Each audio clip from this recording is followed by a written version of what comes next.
From the Broadcast Center at BCIT's Burnaby Campus, this is All Talk Radio. You're listening to 1680 The Crow. Good morning and welcome to the new newscast. I'm Kevin Pontius. If you see armed soldiers or hear what sounds like gunshots in Vancouver this weekend, do not be alarmed. The Seaforth Military Base will be conducting military drills near the Old Molson Brewery on the south side of the Burrard Bridge. The exercise will help the reserve unit play, prepare, and execute future operations in complex urban environments. Top European Union leaders are expected to meet with the Prime Minister Justin Trudeau for a brief summary today. The leaders will meet in St. John's to discuss issues on climate change, hydrogen, and the ongoing conflict in the Middle East. Talks on hydrogen should be particularly interesting to residents of Newfoundland and Labrador. The province has been mulling over wind and hydrogen proposals that they are hoping will be approved as soon as possible. The local kimchi business is experiencing an increase in growth this year. Our reporter Sean Park explains why. According to the people involved in the kimchi business, the market is growing steadily. One of the importers bringing kimchi into Canada says the market has grown 3 times over the past 10 years. They say it is already expanding into the mainstream market like the Canadian Superstore and Safeway. According to Statistica, Canada imported around $3.7 million worth of kimchi last year. Both the importers and the grocery store that sells kimchi says the rise in popularity of Korean pop songs, drama, and culture helped greatly expand their sales of kimchi. Sean Park, 1680 The Crow. Sean, thanks for joining us in studio today. How are you? Yeah, I'm doing great. How are you today? Excellent, thank you. So Sean, did the experts give more statistics about the kimchi market here in Canada? Sadly, they didn't give me any hard or concrete statistics, but from what I've researched and heard, they did say that it's still a growing market, and when you compare the Canadian market to the U.S., it's like almost 8 times smaller than the U.S. market, so there's that. And Sean, was there a type of kimchi that was more popular than others? Definitely. When I interviewed a manager at AC Mart, it's like a small Korean grocery store. They told me that the Beichu kimchi is the most popular type. Thank you, Awesome. Kevin. Back to you. Thanks so much, Sean. Appreciate it. Some local Indigenous students in classrooms have been experiencing racism, which has led them to feel isolated. Our reporter Kobe Smith has the story. Some Indigenous students in classrooms sometimes can face racism or feel uncomfortable. Shelby Woida, the Vice President of Equity and Sustainability, explains what she heard stories from students. So originally, when I kind of started here, I had heard stories from some of my Indigenous peers on their personal experiences in the classrooms, and a lot of them had experienced racism, directly from their instructors. And not just peers as you would think. After hearing the stories, Shelby wanted to decolonize the classrooms at BCIT to make Indigenous students feel more comfortable in the classrooms. Kobe Smith, 1680 The Crow. The Surrey RCMP are investigating an armed robbery that happened at a local business yesterday. The suspects of an armed robbery in the Surrey-Newton community is still at large according to police. The robbery was said to have taken place around 11 a.m. yesterday. One person was injured in the incident and was taken to hospital with non-life-threatening issues. The officers did not find anyone, but they say they believe the suspect fled in a dark-colored pickup truck. For ski and snowboard lovers, today is opening day at Whistler Blackcomb Ski Resort. American Thanksgiving is usually the weekend the mountain opens, but if you're keen to get up there, it might be worth checking the snow report first. So far, the resort is offering a limited amount of skiable terrain with a base of just 57 centimeters as of this morning. The mountain is using hundreds of snow guns to pump out as much man-made snow as possible. Burnaby healthcare workers who do house calls currently have to pay out of pocket for parking. A new petition has made its way to City Council that is hoping to change that. The hope is to get citywide residential parking passes to the workers that need them. BC Union Rep Paul Finch said in a statement that every minute a healthcare worker spends looking for parking is a moment they cannot help clients. Now time for international news update. The Israeli Defense Force and Hamas have come to an agreement to begin a ceasefire at 4 p.m. on Friday. Jordana Miller of ABC has more information on the ceasefire. Qatari officials announcing a Gaza ceasefire between Israel and Hamas has been finalized. Both sides will put down their weapons early Friday morning at 7 a.m. local time for a 4-day temporary ceasefire. Hamas set to hand over 13 hostages, all Israeli women and children, at 4 p.m. Friday. Prime Minister Benjamin Netanyahu's office confirming they have the list of those 13 hostages. They will be the first of 50 expected to be freed. Israel set to gradually release 150 jailed Palestinian women and minors. Jordana Miller, ABC News, Jerusalem. Irish police have arrested a man after a stabbing attack injured 3 children and 2 adults at a primary school in Dublin earlier this morning. Irish National Police spokesman Liam Garrity gave us an update on the victims. One girl aged 5 years has sustained serious injuries and is currently receiving emergency medical treatment in CHI Temple Street. One boy aged 5 years and a girl aged 6 years who received less serious injuries were brought to CHI Crumlin for treatment. An anti-Islam populist won a huge election in the Netherlands yesterday. Karen Kamas of the Associated Press has more. Far-right Dutch politician Geert Wilders got a standing ovation when he met his lawmakers at the Parliament building. With nearly all votes counted, Wilders' party was forecast to win more than double the 17 the party secured in the last election. Can you imagine it? 37 seats, he said to Cheers. Wilders' election programme included calls for a referendum on the Netherlands leaving the European Union and migrant pushbacks at Dutch borders. Hague resident Norbert van Bienen told the AP, Many people are very focused on one particular problem, which is immigration. The result is sending shockwaves through Europe that now faces the possibility of having to deal with the first far-right Prime Minister of the Netherlands. I'm Karen Chamas. A catastrophic flood has struck communities throughout Somalia. Residents have nowhere to hide as intense flooding from rainfall exacerbated by El Niño continues to blanket the nation. Karen Kamas of the Associated Press has the details. Residents of the central Somali town of Beledweyne waded and swam through the flooded streets, which had become more like flowing rivers. Hakima Mohammed Harid, a mother of 4, including one who's disabled, said she fled with her family to Beledweyne to escape battles between the extremist group Al-Shabaab and Somali government forces. She told the AP, all our belongings were washed away by the floods, so we escaped only with our lives. They're not alone. According to the humanitarian group Save the Children, the flooding has forced an estimated 250,000 people, or 90% of Beledweyne's population, out of their homes. I'm Karen Chamas. The New York City mayor is currently facing a lawsuit alleging he sexually assaulted another city worker 30 years ago. Jennifer King of the Associated Press has the latest. A legal summons alleges the plaintiff was sexually assaulted in 1993 when they and Eric Adams, the current New York mayor and former police captain, both worked for the city. The filing at the state Supreme Court in Manhattan seeks a trial and $5 million in relief. New York's Adult Survivors Act, which expires on Friday, has offered a temporary window for alleged victims of sexual offenses to press charges after the statute of limitations has lapsed. In a statement, a City Hall spokesman said the mayor does not know who this person is. If they ever met, he doesn't recall it, and he denies any such claim. Adams has also been dogged by an FBI investigation into his 2021 campaign. I'm Jennifer King. Now time for sports. Today is perhaps the second biggest day of the year for American football fans behind Super Bowl Sunday. Yes, today is Thanksgiving, and we have 3 games on the slate for this special American holiday. Currently, the Green Bay Packers are up 23-14 against the Detroit Lions. Later this afternoon, the Washington Commanders face Dak Prescott and the Dallas Cowboys.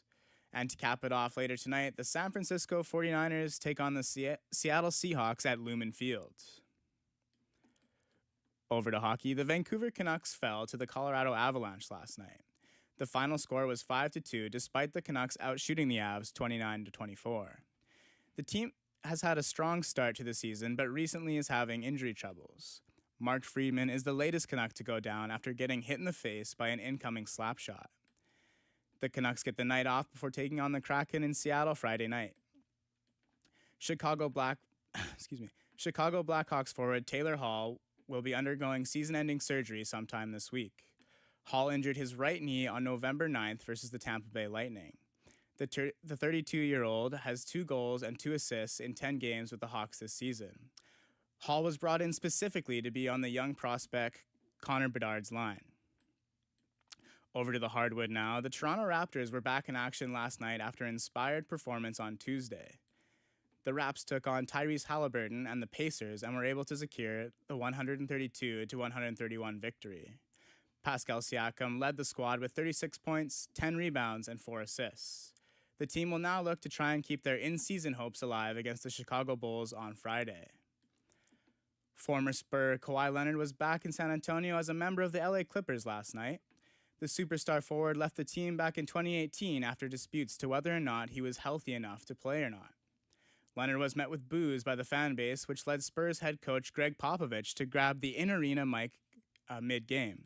Excuse me for a second. Pops on the mic. Stop all the booing and let these guys play. It's got no class. It's not who we are. Knock off the booing. Pop telling the fans to lay off Kawhi Leonard.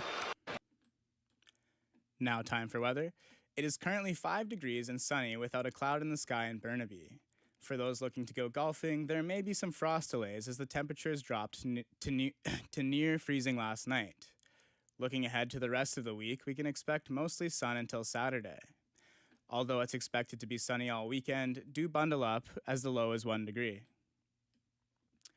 That's all the time we have for today. Thanks for listening. I'm Kevin Pontius for 1680 The Crow.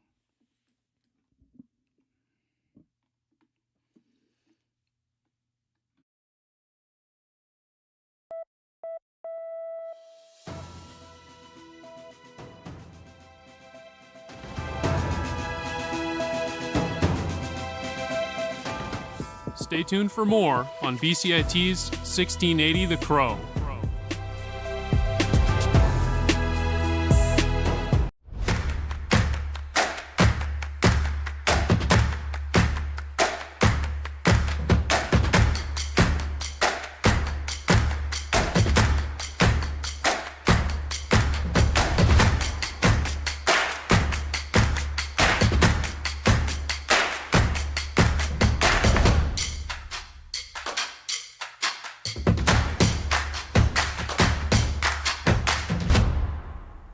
Everything is changing to digital. Everything is online. People aren't just waiting for the 6 o'clock news anymore. People want their news right now. They want to be able to go onto their smartphone, onto the internet, and see the news that they want to see. Vancouver is growing at, a really rapid rate, the Lower Mainland even, and with the tools that we're given here, we're able to cover all of that.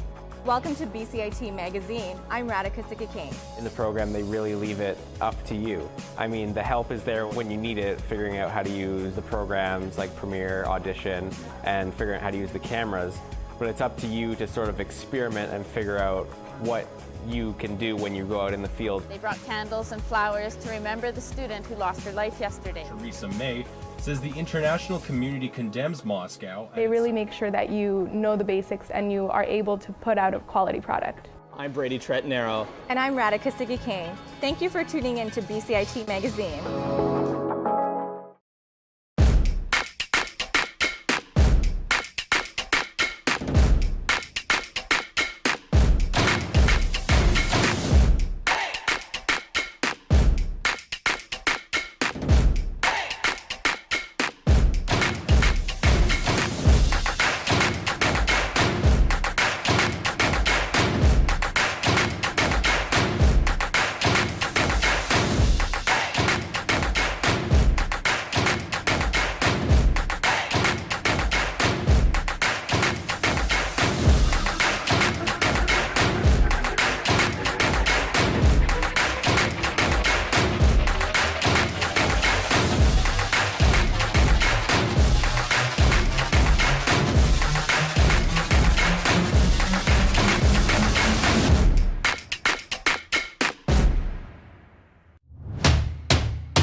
This is 1680 The Crow, and you're listening to our feature presentation.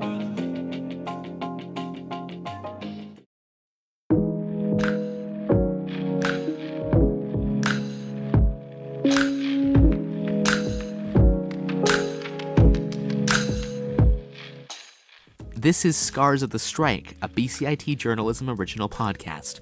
I'm Richard Davis, one of your co-hosts for today, and joining me is my co-host, Sean Park. So let's talk about the TV shows that we missed during the strike. Ooh, okay. So for me, I'm a bit of a traditional TV enjoyer. My family still has cable, and I really love the new comedy Ghosts. It premiered last season. It was a bit of a sleeper hit. Had no kind of notable stars, but I love the premise, right? It's historical ghosts, it's right up my alley. And it's actually a spin-off of a British show, also called Ghosts, with similar characters. And I only learned about that when, due to the strike, actors were not allowed to promote their shows. So to fill the void, the Instagram account for the American version of the show started posting about the British version of the show to try to get people interested in that side of the Ghostverse, so we call it. But Sean, what shows did you personally miss during the strike? Well, I gotta go with The Last Week Tonight with John Oliver. I mean, that's been my favorite show of all time, and my favorite episode was his PFAS episode, where he actually talked about the materials in your frying pan being quite toxic.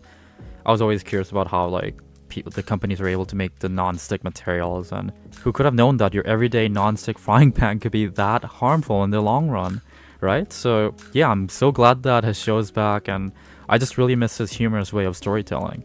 Yeah, as much as that episode did really scare me, and I had to watch it in two parts because I have nonstick pans in my kitchen.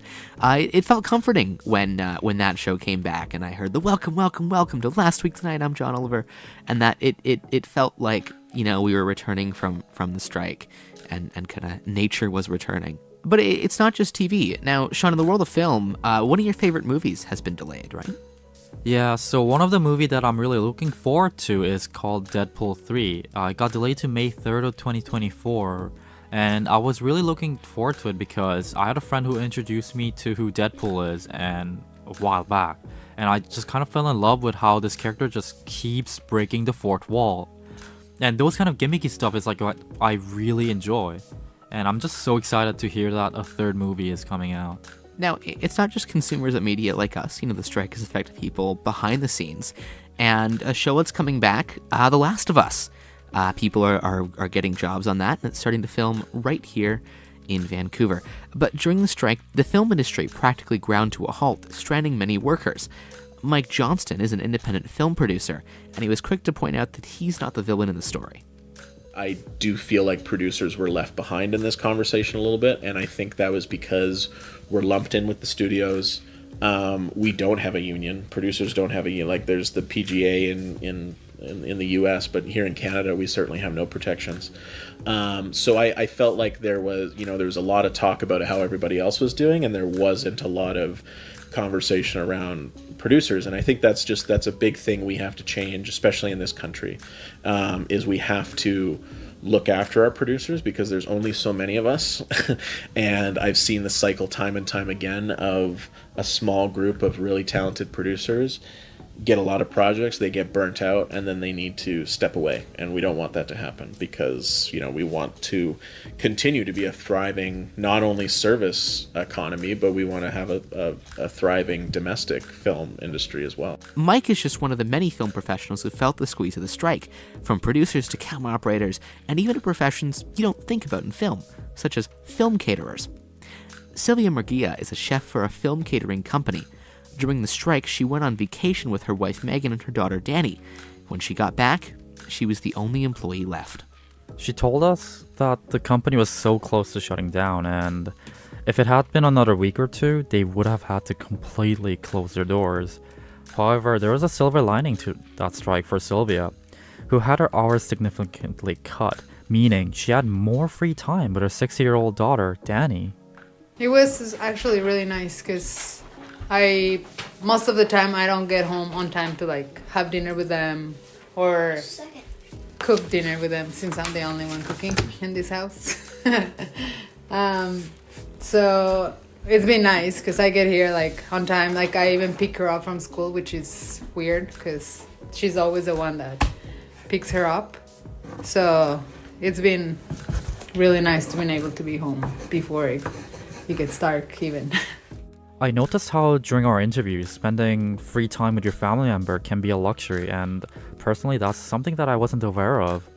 And the interview kind of broadened my mind about that. But at the end of the day, I'm sure we all know, but we all have our bills to pay. Something that's been becoming increasingly hard for in the roughly 28,000 workers in the motion picture industry in BC, the longer that strike went on. What about you, Richard? Any stories you can share? I used to work in the film industry as an actor, and I still, time to time, will read industry Facebook groups. And it seems like every day a new post is made in one of those groups about someone in the industry having their car repoed, or tips on how to best live in a minivan. So the thing about that minivan, is that like a common occurrence for a lot of film industry people? Like living in a minivan? I think there's a few, some of the more artist, filmmaker types. But most of the van life newcomers have lost their homes and rental apartments as a result from the strike because they have no income and no place to go. Now, however bleak it looks, there is hope in sight as the strike has ended, and Mike told us that there's a massive rush for studio spaces here in the Lower Mainland as production companies prepare and plan for the start of 2024 after that main American holiday season of Thanksgiving, Christmas, and New Year's. Here's Sylvia on what it was like hearing the news that the strike was over and she was going back to work full-time. That was one of the first things we said, like, I told Danny, I'm like, remember my face because you won't see me for a while. My boss already had to say no to a couple shows because it's hard for her to get everybody back because some people don't want to come back because they got used to the nice hours. Some other people found jobs somewhere else. Some other people realized that they want to get away from the film because there's no set hours. Sometimes there's no like benefits and stuff like that. So it's hard to know that it's going to be long hours. But it's nice also to know that I have a job. During our interviews, we sensed one recurring theme from workers in the film industry. We spoke to Jonas Questel, the program coordinator of the Langara film program. Listen to how he summarizes his feeling in one simple word. Relief. Relief. A lot of people are just very relieved. That's basically what Mike said too, except he had more to say from a producer's point of view.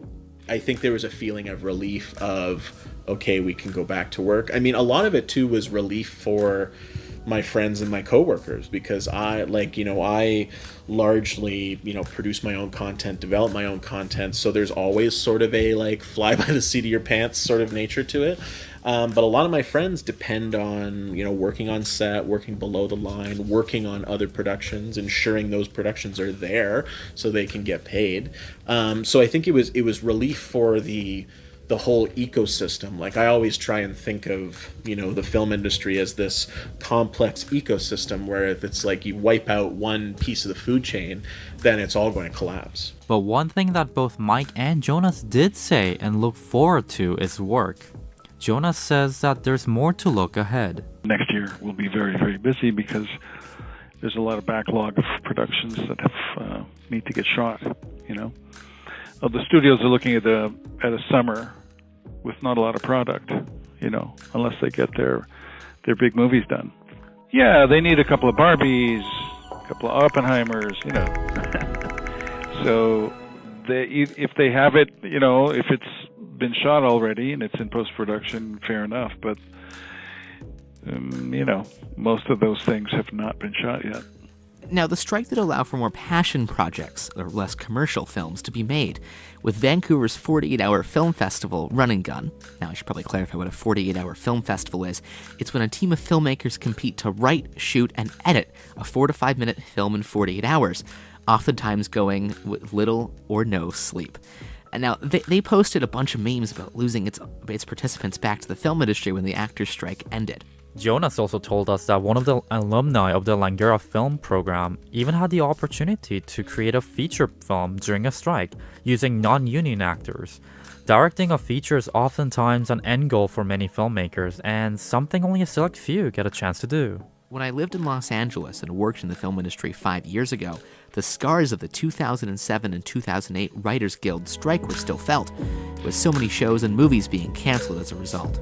It's yet to be seen what the long-term effects will be of the 2023 strikes. But I think we can all agree that it's great to be back on track, especially for those whose livelihood depend on it.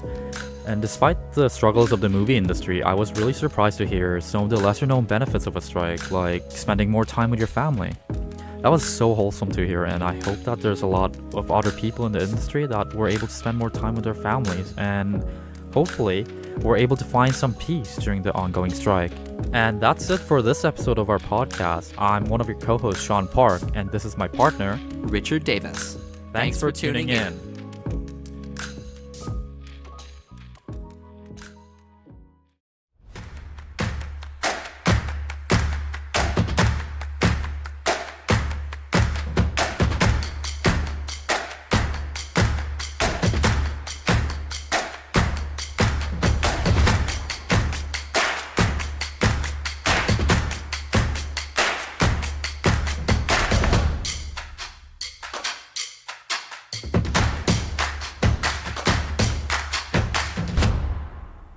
Everything is changing to digital. Everything is online. People aren't just waiting for the 6 o'clock news anymore. People want their news right now. They want to be able to go onto their smartphone, onto the internet, and see the news that they want to see. Vancouver is growing at, a really rapid rate, the Lower Mainland even, and with the tools that we're given here, we're able to cover all of that. Welcome to BCIT Magazine. I'm Radhika Sikakane. In the program, they really leave it up to you. I mean, the help is there when you need it, figuring out how to use the programs like Premiere, Audition, and figuring out how to use the cameras.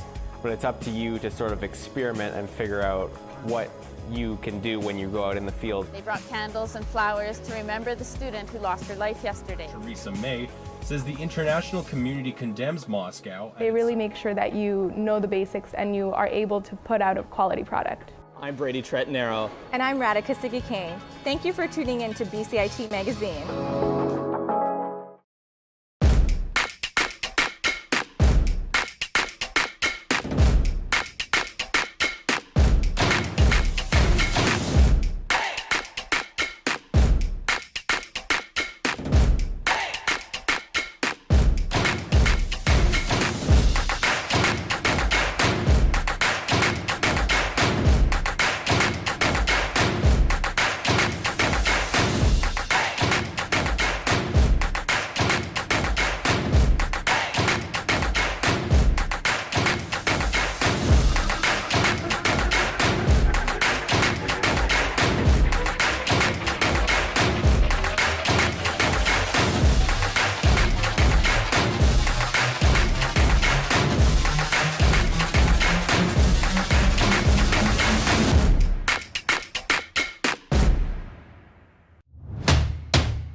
from the Broadcast Center at BCIT's Burnaby Campus. This is All Talk Radio. You're listening to 1680 The Crow. Good afternoon. You're listening to 1680 The Crow. I'm Caitlin O, and here is your news to 12:30. The BC Ministry of Emergency Management and Climate Readiness announced in a release this morning that the province is helping to ensure people in BC are prepared for the upcoming colder temperatures. George Heyman, the Minister of Environment and Climate Change Strategy, says they have new funding and they released a new cold weather preparedness guide. They will be working with the BC Association of Aboriginal Friendship Centres and United Way BC to ensure there are warming areas and extended hours in shelters for elders and unhoused people. The Association of Aboriginal Friendship Centres will support Indigenous people facing displacement, food, and housing insecurity. United Way BC will be providing generators and emergency preparation guides for nonprofit organizations. The province is providing $200,000 for each organization, and emergency shelters will also be in place available through BC Housing throughout the winter. Richmond Cares, Richmond Gives annual Christmas Fund online auction returns for its fourth year in a row. The auction aims to help underprivileged Richmond community members to celebrate the holidays.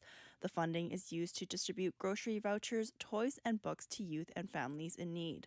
Online bidding is on now and is accepting bids on almost 200 items until December 7th.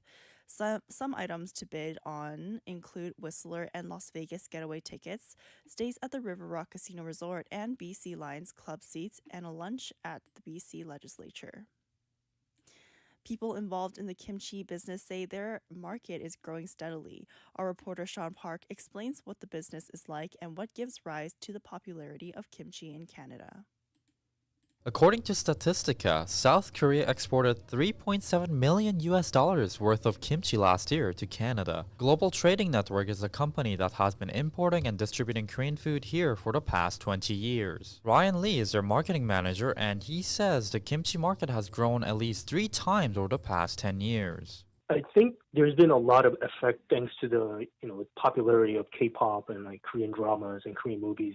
It's becoming more popular. More people are exposed to Korean culture and subsequently, Korean cuisine as well. Lee also says that as long as those Korean entertainment industries are doing well, the kimchi sales and overall market size will grow steadily. Sean Park, 1680, The Crow. The first phase of TransLink's Access for Everyone plan was approved this morning. TransLink's Mayor's Council met for their monthly council meeting where they agreed on a plan for the next expanded transit services. Increased services are aimed to accommodate population growth and to have affordable housing close to transit hubs. And members of the Vancouver-based Seaforth Highlanders Regiment will be taking part in training this weekend. Vancouver residents are advised to not be concerned if they see armed military or hear gunfire around the former Molson Coors Brewery in West Vancouver. The exercise is scheduled to start at 8 a.m. on Saturday and Sunday and wrap up by 6 p.m. Captain Graham Kane with the 39 Canadian Brigade Group says no live ammunition will be used in training. He says the exercise will help with the reserve unit plan to prepare and execute any future operations in urban environments. In national news, Prime Minister Justin Trudeau will be meeting with the European Union leaders today in Newfoundland and Labrador's capital city, St. John's. Top European Union leaders will meet with Trudeau to discuss climate change issues, hydrogen, and the ongoing conflicts in Ukraine in the Middle East. The summit will begin tonight with a dinner, with the majority of the discussions planned for Friday. The last Canada and EU Leadership Summit was held in Brussels in June of 2021. And back locally now for the weather. It's currently 7 degrees and sunny in Burnaby. A high of 9 degrees is expected later today. And for tomorrow and into the weekend, it will be sunny with highs of 8 degrees. That was your news to 12:30. I'm Caitlin O, and you're listening to 1680 The Crow.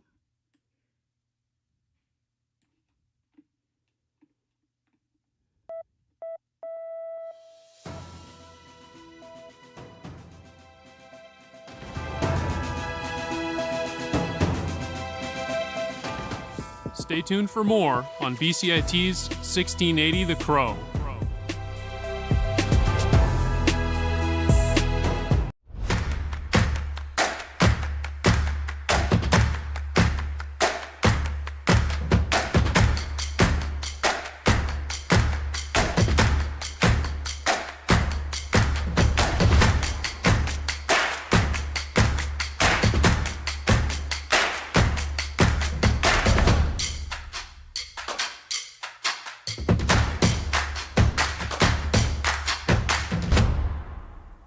everything is changing to digital. Everything is online.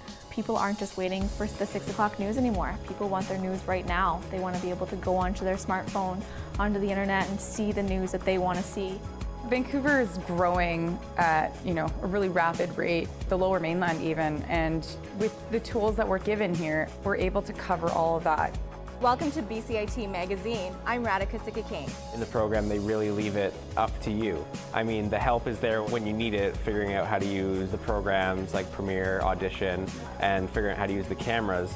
But it's up to you to sort of experiment and figure out what you can do when you go out in the field. They brought candles and flowers to remember the student who lost her life yesterday. Theresa May says the international community condemns Moscow. They really make sure that you know the basics and you are able to put out a quality product. I'm Brady Tretanero. And I'm Radhika Sikki-King. Thank you for tuning in to BCIT Magazine.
Microlink, connecting you with your BCIT community. Hello everybody, my name is Tatiana Yakovleva and you're listening to the fall episode of Microlink. Microlink is a podcast brought to you by the BCIT Student Association. Personally, I think fall is an exciting time, and I'm actually excited to introduce a new voice to this podcast. But before we get too ahead of ourselves, I would like to acknowledge that the land on which BCIT's main campuses are located is the traditional and unceded territory of the Coast Salish peoples, specifically the shared traditional territories of the Tsleil-Waututh, Squamish, and Musqueam First Nations. Today, we're joined by Sean Park, one of my coworkers, and Nick Dechev, a professor at University of Victoria. But being a professor is not the only thing Nick is occupied with. Today we will be learning about what Victoria Hand Project is, how Nick's master's project helped found it, and where it is at today. In order to do it justice, I will let Sean take it away from here. Hello everybody, I'm here with Nick Dechev. Would you like to introduce yourself? Yeah, sure. My name is Nick Dechev. I am the founder and currently Chief Technical Officer of Victoria Hand Project. Seems like you have a lot of things going on. Let's start with your background in robotics. You teach at UVic, correct? Yes. Now, I'm not currently teaching robotics. I do teach engineering design, and I teach a variation of that, which is, mechanics of machines, so that sort of thing. So it's very much close to robotics, and I have extensive robotics experience from my PhD. But yeah. And speaking of, how has the robotics field changed and grown throughout your career in the field? And as a PhD professor, you're very knowledgeable in this field. So can you tell us a little bit more about that? Yeah, sure. So just to clarify, the Victoria Hand, which we'll be talking about shortly, although it's based on mechanical principles, it's not technically robotic because the Victoria Hand doesn't use any electric components by design. However, I know quite a bit about robotic prosthesis. I've been following it for 27 years. My master's was in robotic prosthesis at University of Toronto. But we decided to take the Victoria Hand in a slightly different direction, which is just mechanical only. Right. But the field is advancing. The main advancements in robotic prosthetics are pretty much challenges on controlling them. That is to get the desires of the person wearing the prosthesis. How do you get someone's desire? What's in their head? Like, I want to do this. How do you get that into the machine? So that is some of the most challenging stuff, and that's where the most innovation has happened in the last 10 to 15 years. The machines themselves, however, there's some really cool ones out there, but they, actually haven't advanced that much. There's some refinements here and there, but I'd say the mechanical, electromechanical part of prosthesis has been the same for a while. Right, and you briefly mentioned that robotics is not associated with Victoria's Hand project because it's mostly mechanical. So can you tell me more about the organization and what does mechanical really mean to an average person? Sure, yeah, for sure. Yeah, so okay, well, I'll tell you a bit about Victoria Hand in general, and then you might understand why we've chosen the mechanical only aspect. So when we started, Victoria Hand is in fact based on my master's work from 1998 to 2000 at the University of Toronto. And I worked inside a prosthetic clinic in a place called Sunnybrook Hospital, and got a lot of feedback about what prosthetics looks like, just coming up to the year 2000 and how it can be improved. And like probably hundreds of other students across the world, I decided to take a journey into prosthetic development.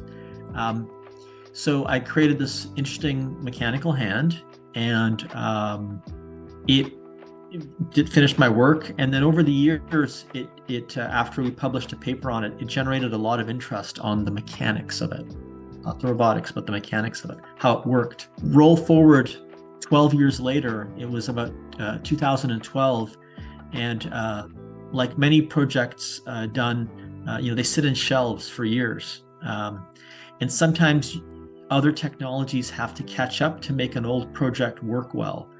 I think we can see that with computing these days with a lot of new technology. So some students found the hand. They said, "Hey, Dr. Dechev, we'd like to 3D print this." And I said, "Oh, 3D printing that'll never work. It's not strong enough." And they said, no, it's really, really good. And I'm like, I don't believe it. And so they said, can we try? I said, of course you can try. So they 3D printed a very crude version of the 1999 hand.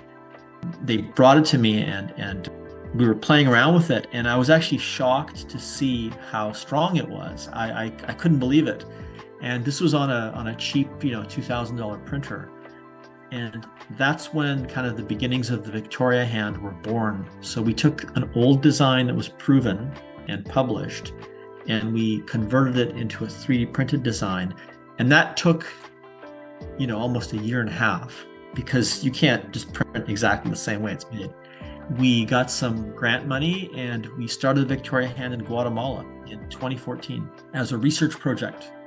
And it wasn't even called the Victoria hand back then. We just called it the 3D printed prosthesis. It had no name. And here's the moment where it got interesting. So it's a very lengthy process to write an application to do testing with people. There's a lot of human ethics involved, and you have to make sure that things work okay. And if anything goes wrong, what's your plan? So that's called, human research ethics. And we did that, and we ran the study with about 15 people in Guatemala. And at the end of the study, remember, this is our, version 1.0 hand. At the end of the study, people were like, can we please keep this? And we were shocked because we didn't expect it to, survive or to do well. Right. And we're like, oh, that's not in the plan. I mean, the plan is you try it and then, it's a prototype. Yeah, it was just a prototype, right? Replicated 15 times, for these different people. And so we said, okay, well, hold on, we're going to make some improvements from the feedback, and then we'll come back and we'll give you an updated version based on all the feedback, because things didn't go perfectly. Sometimes we had a broken finger here and there, and so forth. And so we ended up fitting these people again, and at that point, there was a lot of discussion in the room, like, hey, is this just research, or are we're fitting people and they're taking these home and they're using them? That's not research. It's foreign aid.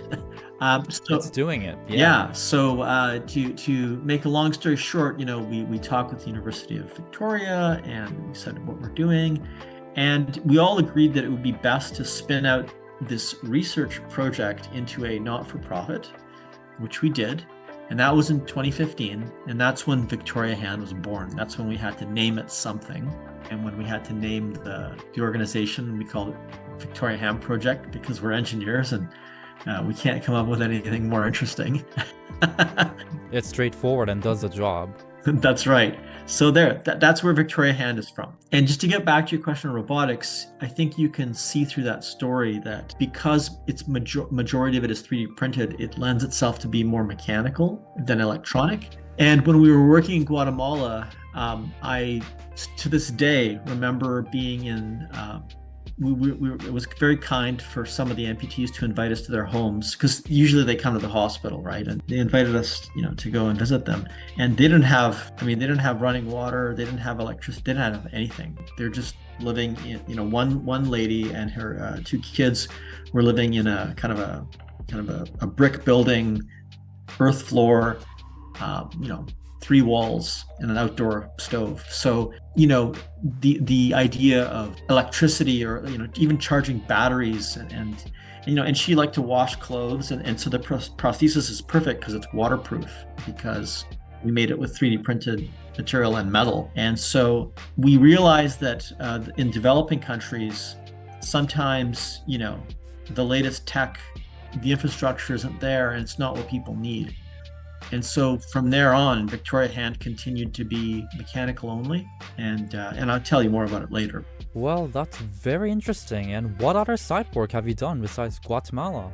Well, when we were working in Guatemala, one of my students, and when I say students, these are typically 3rd year or 4th year engineers and mechanical engineers and biomedical engineers. And they all came to volunteer their time. So they're some of the top students. They were really excited about the project. So 2 of them, Pranay and Pranav, were from Nepal, and they were working on the project for quite some time. And one day, Pranay came up to me and he said, "Listen, Dr. Gachev, I'm Nepalese." And I'm like, "Oh, I didn't know." I don't ask people their heritage because it doesn't matter to me. I mean, you're either good at what you do, and that's the bottom line, right? And so he said, "There's a great need in Nepal," and he said, "My father works at an orthopedic hospital in Nepal and in Kathmandu, and can we bring the Victoria Hand project there?" And I said, "Oh, I'm not sure." And we applied for some more grant money and we got it. And then we expanded to Nepal.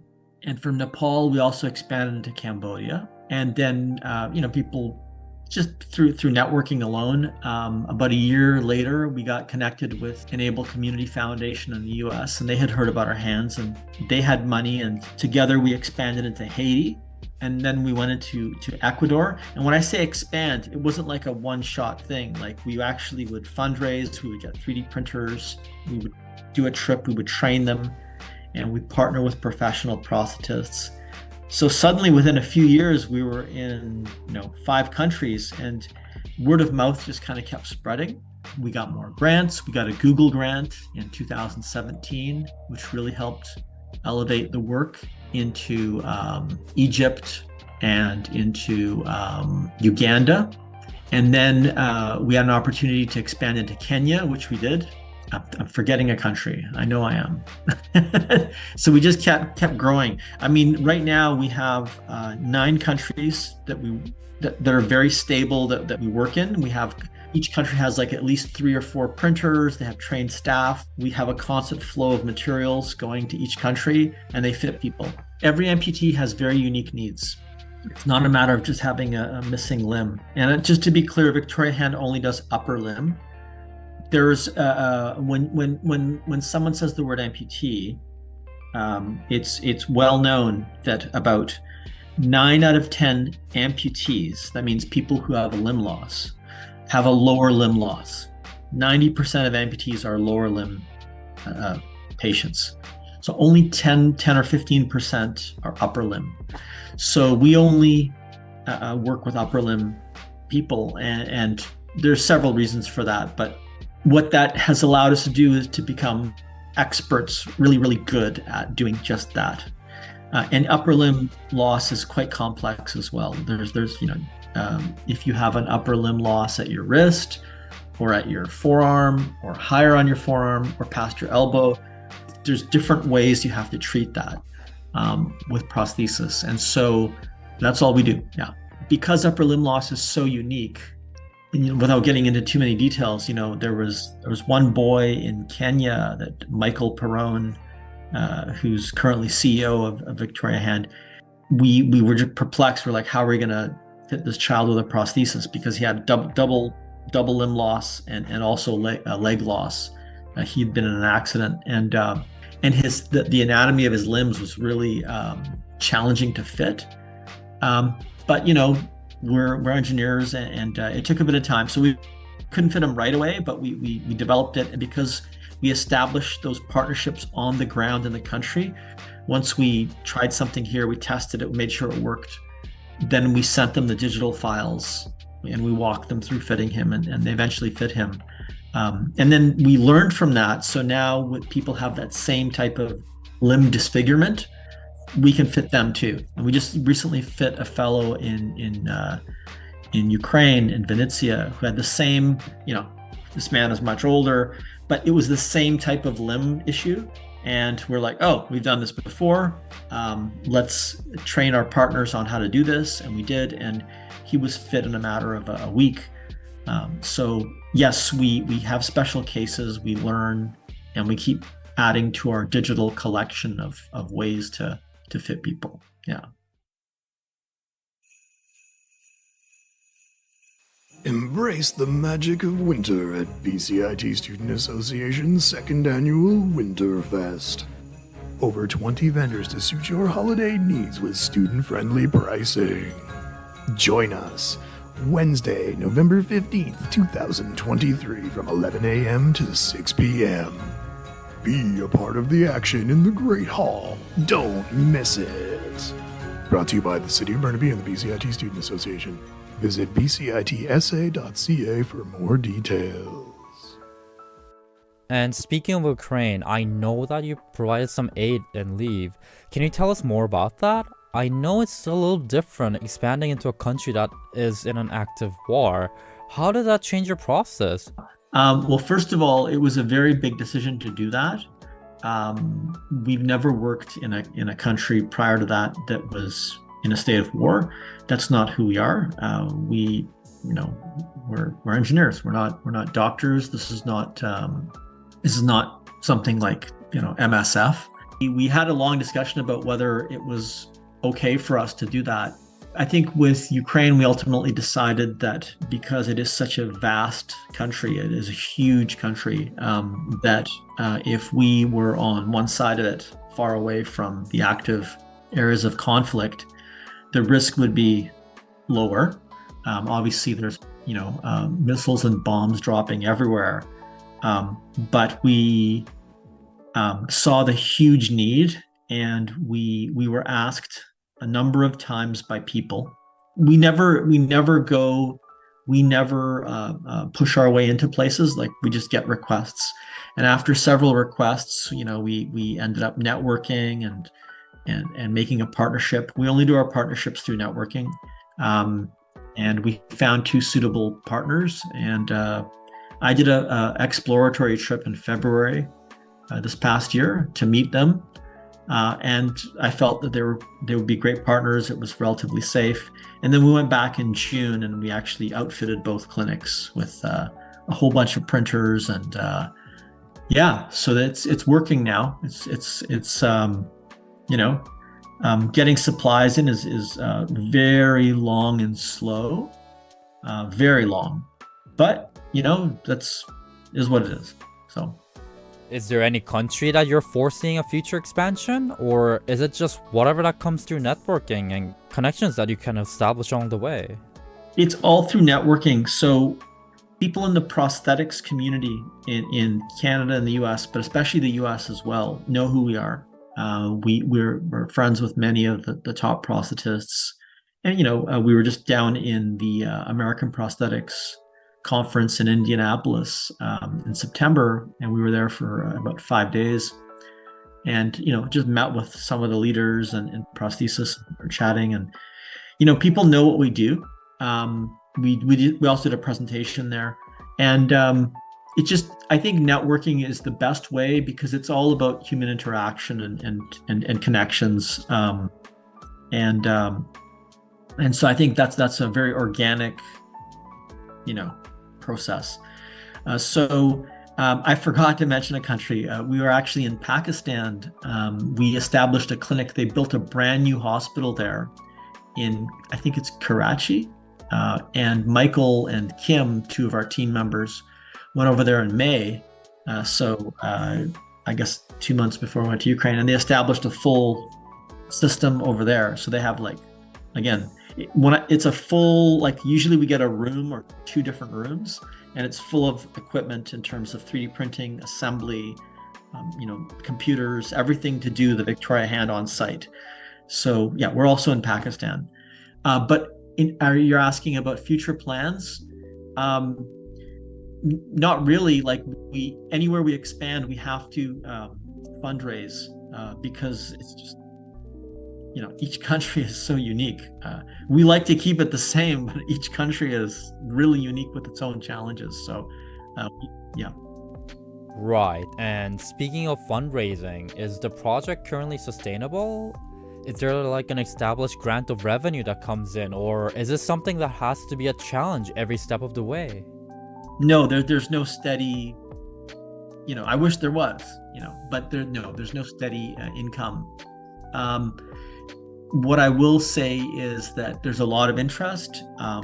When we fundraised for Ukraine, we had a very specific campaign that we did on social media, and there was an incredible amount of support. So we met our goal, and we're very proud to say that all those funds went exactly where we said they would go, because that's what we do. I don't get a dollar out of Victoria Hand. Not a single, never in my life, all these years, because I'm paid by the University of Victoria.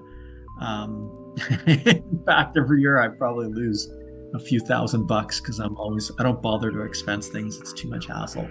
So I buy and I give and I give my time and so yeah, no, it will continue to be usually on a project-to-project basis. That's how we fundraise. But because Victoria Hand goes and establishes in those countries, you're asking me about sustainability. It is sustainable. The doctors in Ukraine, or the prosthetists, or the doctors in Pakistan, they're funded by their hospital, right? They're employees of that's why we only partner with hospitals or clinics, because they're already there. They're already being paid. And so really, when you think about it, our model is all we're doing is supplying the designs, the ideas, and then to start them up, we supply the printers, but then the printers are there, they're working. And because there's 4 of them or 5 printers, they last, if one goes down, it doesn't matter. There's another 3 running, right? So, and they're very easy to service. Everything has been designed from 2014, 2015, from the beginning with sustainability. What happens if the power goes? What if this component breaks? What if this piece of the prosthesis breaks? Well, the person visits the clinic, which is only maybe an hour away, and they print a new piece and they put it in and it's done. It works. It's about making the prosthesis on site in the country, because then it's easy for everyone. The amputees, it's low cost. 3D printing a little latch maybe on the wrist, it's like 10 cents. It's a completely different model. Is you build on site. It's kind of like IKEA, except except the parts come out of a printer, if that makes sense. That does, and I know that model specifically works for developing countries or countries that have potential to not have as many resources, like what you've mentioned about lights going out. How does this issue of amputees not having prosthetics translate to Canada? Is this something that Canadians face as well, or is it like a different issue? Or is it the same issue, but is it presented in a different manner? It's different. Canada is a very interesting system in terms of prosthetic and orthotic care. In Canada, for instance, the policies to help an amputee vary on a provincial basis. So if you are in Prince Edward Island, there is no prosthetic coverage, period. That's it.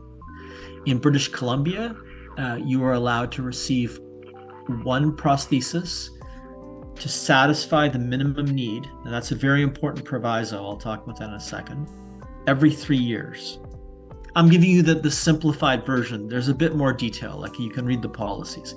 It's actually every 3 to 5 years, and there's some, a bit of leeway. You actually make an application. So if you're an amputee in BC or Alberta or Ontario, you meet with a prosthetist, you talk, you fill out an application. It goes to something called PharmaCare here, and a review board reads it, and then they decide if they'll fit the person based on if it's been 3 years or so, and then what type of device they'll fit. And that's where the minimum need comes in. So you do not get the state-of-the-art, $50,000 prosthesis here. That will not be funded in British Columbia. What you get is usually a hook, or you get a nice myoelectric arm, but it's the low grade. It's like a $12,000, $15,000 arm. And they're quite nice, actually. I don't mean to demean it by saying it's low grade. In fact, I want to take that back. It's the minimum device that meets the need, but it's not as advanced as some of the stuff you see on Discovery Channel or anything like that. Not like that. Of course, and we're talking about devices that meet minimum needs for physical needs in order to have a person function in the best and in the most able way possible. But is there still some stigma and negative interpretation that is associated with prosthetics and amputees in general? In Canada, in the US, In Europe, I would say no. I think that what we have done as a society in these countries, the ones I've just named, is from childhood age, we've explained that people have differences. And so, you'll teach children to say that people have limb differences, right? There's all sorts of acceptance. And so what happens is people are who they are, and it's not a problem. And that has been a concerted effort over, a generation or two to do that. And I think we've achieved that because I certainly see amputees all the time in Canada, and they're like, yeah, I got no arm. And it's not a big deal. They can have a job, they can have employment. Nobody, people aren't pointing at them. In Guatemala or Nepal, it's completely different. Completely. It's a shame. In Haiti, there's the stories that we got. One of them was so crazy that we actually had to verify it. We heard the story and we thought, let's just verify it because this sounds so crazy. But we found the source and we talked to them. And so basically in Haiti, for instance, the bus drivers won't stop or taxis won't stop. They see you have a missing limb because it's bad. It's a belief system. It's like the person's cursed. They don't want them in the vehicle. You don't get jobs. In Guatemala, I remember the boy I spoke with and his father, we gave him a prosthesis, and the man said, listen, thanks for the prosthesis. It'll help my son. I appreciate it. He goes, but what my son really needs is a job. He's lucky, he gets straight A's in school, but the best job he can get is he picks watermelons in the fields. I have so many stories. I don't want to waste your time, but I remember this one in particular, and I remember every person I've ever met, actually, vividly. And so he said, he picks watermelons. That's the best job he can get. And the end of the season, as they're starting to get less and less need for pickers, they fire him first because he's the amputee. It's very different way of thinking throughout the world. And maybe we could look at that here in the West, and we can be judgmental about that and say, oh, that's terrible. But you can look at the other way around. People need to survive in these low-income countries. And so I don't think it's right that he's let go first, but they need to be efficient and make money and survive and feed their families. And so it's very difficult for amputees in other countries, very difficult. So, if our prosthesis in any way can help them get employment, that's like our top criteria. Anything. In Nepal, the ladies that we fit, if the prosthesis is black, they will not touch it. They will not wear it. Black means death.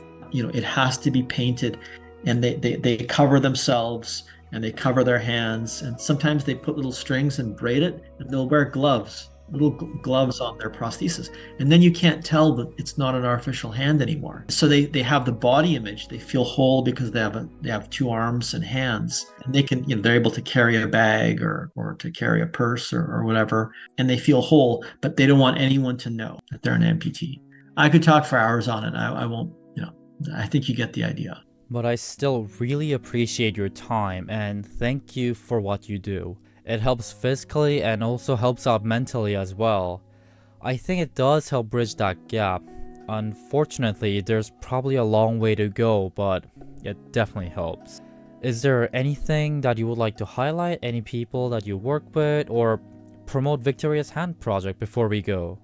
Yes, absolutely. So to be very clear, the Victoria Hand Project is a team. It has always been a whole team of people. I want to highlight, Michael Perrone, who has been with Victoria Hand since 2015. He started as a co-op student, and then he graduated and, became just an engineer, and then became the chief operating officer. And finally, I promoted him and changed my role, and he became the CEO. There's Kelly Knights, and she's currently the chief operating officer, and she was with us since 2017. And then there's Kim Arkell, and Kelly is an engineer as well. And then there's Kim, who's our mechanical systems lead. She's been with us since 2019 or 2020. We have Michelle, and then we have dozens of people who've worked with us over the years as engineers who've gone on to other careers, and we still keep in touch with all of them. I would say there's probably 30 engineers that have helped contribute to the Victoria Hand. That's some of the brightest people I know. And all that info is on our website. We have a list of previous members, and so people can go and check out who has helped. And every year we accept 6 co-op. It's called co-op students. They're like a 4-month work term where they work full time for 4 months. We have 6 per year that work with us. So we're always bringing in new people, volunteers, and so I want to acknowledge all of these people because without them, Victoria Hand wouldn't exist. There's just too much work, and their dedication and their time makes it all possible. We'll put the link to your website in the description, but thanks again for your time.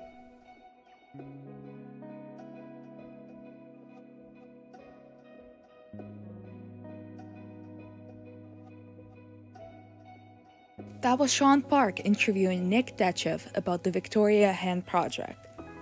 Thank you so much for joining us today for Microlink. What did you think of this episode? Please don't hesitate to reach out to give your feedback. For more information about what LINK and BCIT Student Association does, please visit linkbcit.ca. That is linkbcit.ca. You will be able to find our contact information on the website. And if you get bored, the website also has plenty of articles and podcast episodes to occupy your time. But that is going to be it for this episode. Thank you so much for tuning in, and we will see you next time.